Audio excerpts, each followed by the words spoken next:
تم نے ہی امام بننا ہے، تم نے ہی معمار بننا ہے، اور تم ہی نے انشاءاللہ دین کی خدمت کرنے کے لیے پوری دنیا کی امامت کرنی ہے انشاءاللہ۔ کیا کرو انشاءاللہ؟ اپنے ماں باپ کا کہنا مانا کرو، مانتے ہو نا اپنے ماں باپ کا کہنا؟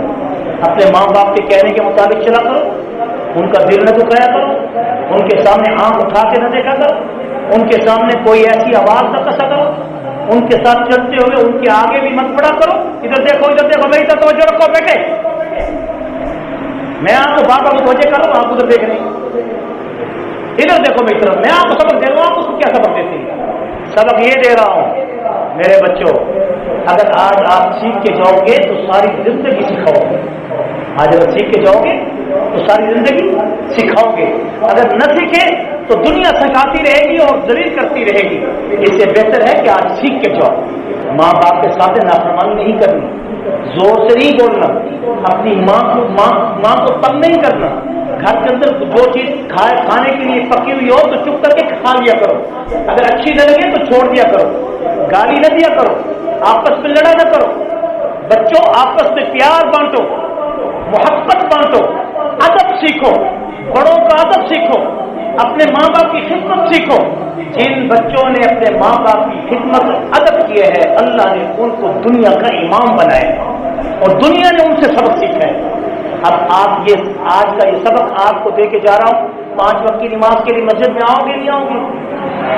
آپ اٹھا کے کہو شاباش۔ قرآن پڑھنے کے لیے مسجد میں آؤ گے نہیں آؤ گے؟ شاباش۔ اور اپنے ماں باپ کا کہنا مانو گے نہیں مانو گے؟ ماشاء اللہ۔ میں ابھی آ رہا تھا، راستے میں کھیل رہے تھے، میں نے کہا کہ آپ کی مسجد میں پروگرام ہے اور آپ ادھر کھیل رہے ہیں، تو انہوں نے کہا ہم آ رہے ہیں۔ مجھے اتنی خوشی ہوئی ہے کہ اللہ کے فضل و کرم سے آپ بچوں نے کہنا مان کے مسجد میں آئے ہیں۔ اللہ اب آپ کی ہر بات کو مانے گا، اللہ آپ کی ہر بات کو مانے گا، ہر خواہش کو پورا کرے گا، ہر چیز آپ کو دے گا جو تم اپنے رب سے مانگو گے۔ میرے بھائیوں اور دوستوں، یہ دنیا اللہ کے نور سے چمک رہی ہے اور اللہ تعالیٰ فرماتے ہیں قرآن میں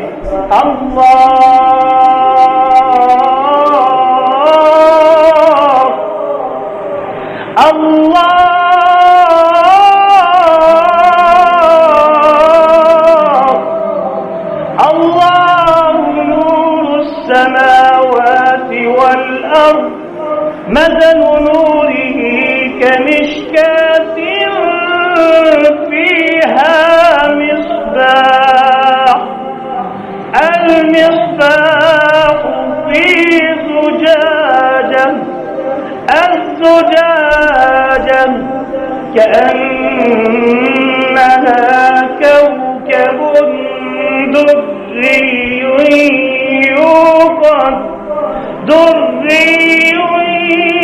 يوقد من شجرة مباركة زيتونة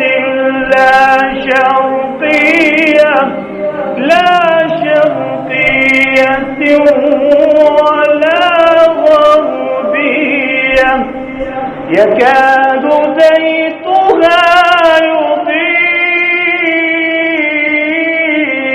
ولو لم تمسسه نار نور على نور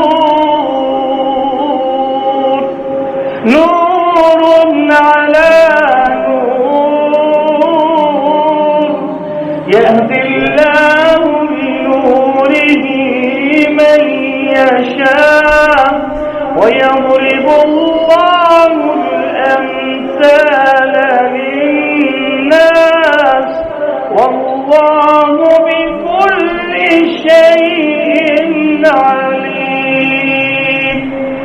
کیا فرمایا اللہ تعالیٰ؟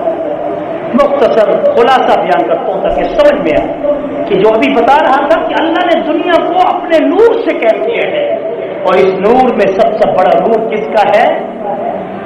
جو اللہ کے نوروں میں سے سب سے بڑا نور کس کا ہے؟ محبوب کریم محمد الرسول اللہ۔ کہہ دو محمد الرسول اللہ صلی اللہ علیہ وسلم کو اللہ نے نور ہدایت کے بڑے نور کے ساتھ اس دنیا میں جلوہ گر کیا ہے، اور اسی نور کے ساتھ پھر اللہ نے قرآن کے نور کو تمہارے لیے منور کیا ہے، پھر اسی نور کے ساتھ اللہ تبارک و تعالی نے رمضان کا نور آپ کو عطا کیا ہے۔ اس لیے تو حضور اکرم صلی اللہ علیہ وسلم فرماتے ہیں کہ لوگوں، میں نے اپنی امت پر پچھلی امتوں کو جب موازنہ کرتے ہوئے دیکھا تو جب میں جنت پر جنتوں کی سیر میں، جب اللہ تعالیٰ نے مجھے آسمان معلیٰ سے جنتوں کی سیر کرائی تو میں نے بڑے بڑے پچھلے لوگوں کے اعمال دیکھے، اور ان کے اعمال کو دیکھ کر ان کی زندگیوں کا اعتبار کرتے ہوئے ان کی بڑی بڑی جنتوں کا جب مناظرہ کیا تو میرے دل میں شوق پیدا ہوا، ایک تمنا پیدا ہوئی، ایک محبت پیدا ہوئی کہ میری امت کی عمر تو بہت کم ہے، کوئی 40 سال ہے، کوئی 60 سال ہے، کوئی 70 ہے، کوئی 90 ہے، 100 سے اوپر کوئی جاتا ہی نہیں ہے۔ اگر کوئی جائے گی تو 2-4 سال ہی جائے گا، پھر اس کے بعد اس کی عمر ہی اتنی ہوتی ہے کہ اس کو زندگی میں جینے کا مزہ ہی نہیں آتا۔ یعنی انسان کی زندگی ادھیڑ پر میں جب آ جائے تو وہ کیسے جیتا ہے؟ اب بھی کوئی شخص اگر بیمار ہو، تکلیف ہو تو وہ موت ہی مانگ لیتا ہے۔ تو اس لیے اللہ سے خیر مانگا کرو، اللہ زندگی دے تو خیر والی دے، تھوڑی ہو لیکن خیر والی ہو، اگر زیادہ ہو تو دین والی ہو، اور اپنی اطاعت والی ہو، اور خوشحالی والی اور امن و عاشقی والی ہو۔ آمین تو کہہ دیں۔